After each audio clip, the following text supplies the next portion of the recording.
Зараз покажу мій фаворит. Так, воно ще гаряче. Зараз я зніму одну штучку. Це качине філе. Боже, воно таке бомбезне.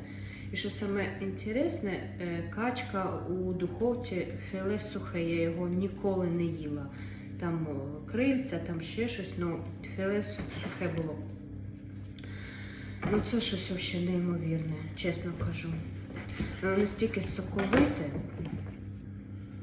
Просто бомба. Боже, запах.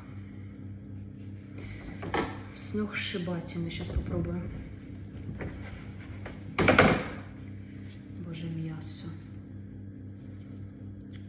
Сочне. Не знаю, видно чи ні сок оцей весь. Це щось божественне. Богом клянусь.